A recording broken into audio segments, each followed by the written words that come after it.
Capítulo 1. As raízes do fascismo. A Itália de Mussolini. Pegue seu café, encha sua xícara, beba um gole e vamos viajar pela história. No primeiro capítulo da série da Segunda Guerra Mundial, vamos demonstrar como um discurso em meio a uma crise pode criar um regime totalitário e sanguinário. Após os tiros silenciarem na Primeira Guerra Mundial, a Europa não encontrou paz. O continente se viu em ruínas, cidades destruídas, economias colapsadas e milhões de mortos. Mas o que muitos não previam era que, em meio aos escombros, uma nova ameaça surgia. Não nos campos de batalha, mas nas ideias. Na Itália, o sentimento de frustração, a instabilidade política e a crise econômica prepararam o terreno para o nascimento de uma ideologia autoritária, agressiva e profundamente nacionalista: o fascismo. E no centro de tudo isso, um homem com sede de poder: Benito Mussolini. Hoje, no Café e História, vamos explorar as raízes do fascismo, entender como ele emergiu na Itália e como esse fenômeno moldou o cenário político da Europa no século XX, pós-Primeira Guerra Mundial e a crise italiana. Apesar de estar entre os vencedores da Primeira Guerra Mundial, a Itália não saiu triunfante. Pelo contrário, sentiu-se humilhada. Havia entrado na guerra em 1915 com a promessa, feita pelos aliados, de que receberia territórios após o conflito. Mas ao final, no Tratado de Versalhes, grande parte dessas promessas não foi cumprida. Essa frustração ficou conhecida como a vitória mutilada. Para os italianos, era como se tivessem lutado em vão. Enquanto isso, a situação interna era caótica. O custo de vida disparava com a inflação. Milhões de soldados retornavam do fronte sem emprego. As fábricas enfrentavam greves constantes. E os camponeses exigiam reforma agrária. Entre 1919 e 1920, o país viveu o Biênio Vermelho, um período marcado por intensas manifestações, ocupações de fábricas e uma onda crescente de movimentos socialistas e comunistas. A elite italiana, temendo uma revolução nos moldes da Rússia, começou a buscar uma alternativa. Um movimento que impusesse ordem, restaurasse o orgulho nacional e combatesse o avanço da esquerda. É nesse cenário que surge Benito Mussolini, um ex-socialista que rompeu com o movimento após defender a entrada da Itália na guerra. Carismático, articulado e violento, fundou em 1919 os Fasci di Combattimento, que dariam origem ao Partido Nacional Fascista em 1921. Os fascistas atraíam veteranos de guerra, pequenos proprietários rurais, industriais e jovens nacionalistas. Seus principais instrumentos: o uso da força e do medo. Os camisas negras, milícia paramilitar do partido, invadiam sedes sindicais, espancavam comunistas e eliminavam opositores. Com o apoio tácito das elites e de parte do exército, Mussolini cresceu rapidamente.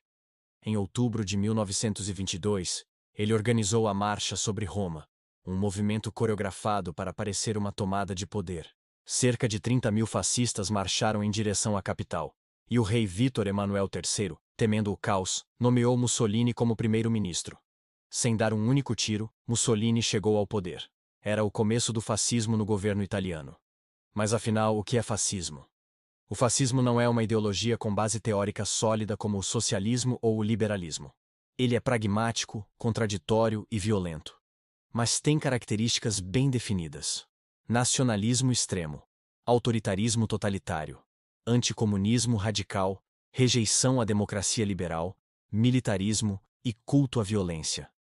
Valorização do passado mítico e imperial. O próprio nome fascismo vem de um feixe de varas com um machado no centro, símbolo romano de autoridade. Essa imagem foi resgatada para representar força e unidade sob um comando central. Os fascistas exaltavam a guerra como expressão da grandeza nacional e viam a democracia como uma forma decadente e fraca de governo. Para eles, o Estado devia ser absoluto, controlando tudo, desde a economia até a cultura. Para manter o controle, o fascismo recorreu à propaganda em massa. Mussolini, chamado de Il Duce, o guia, era retratado como o salvador da pátria, o homem infalível. Sua imagem era onipresente, em jornais, cartazes, filmes e escolas. A censura foi imposta com rigor. Os partidos políticos foram banidos. A juventude foi organizada em grupos paramilitares e ensinada a obedecer ao Estado acima de tudo. A frase "tudo no Estado, nada fora do Estado, nada contra o Estado" sintetizava o espírito fascista. A Itália se transformava em uma ditadura moderna, onde a mobilização das massas era central, mas sempre controlada por uma única voz, a do líder. A influência do fascismo na Europa. O regime de Mussolini inspirou líderes e movimentos autoritários por toda a Europa. A Hungria, a Romênia, a Polônia e a Espanha de Franco adotaram práticas semelhantes. Mas foi na Alemanha, com Adolf Hitler, que o fascismo encontrou sua forma mais radical. Hitler, inclusive, via Mussolini como um modelo a ser seguido. Embora o nazismo tivesse elementos próprios, como o racismo biológico e o antissemitismo, muitos de seus métodos e estruturas foram herdados do fascismo italiano. Assim, o que começou como um movimento italiano tornou-se parte de uma onda totalitária que empurrou a Europa para a beira do abismo. O fascismo nasceu do medo. Medo do caos, medo do comunismo, medo da perda da identidade nacional. E como tantas vezes na história, esse medo foi explorado por líderes ambiciosos, que prometeram ordem à custa da liberdade. Benito Mussolini abriu caminho para um século marcado por regimes brutais. E embora tenha começado na Itália, o fascismo logo cruzaria fronteiras, com consequências devastadoras. No próximo capítulo, vamos entender como a crise de 1929 mergulhou o mundo em desespero e pavimentou o caminho para Hitler assumir o poder na Alemanha. Então, pegue seu café, encha sua xícara e continue conosco nessa jornada pela história. Não esqueça de curtir, se inscrever e compartilhar para mais conteúdos de qualidade e relevância histórica. Até o próximo capítulo.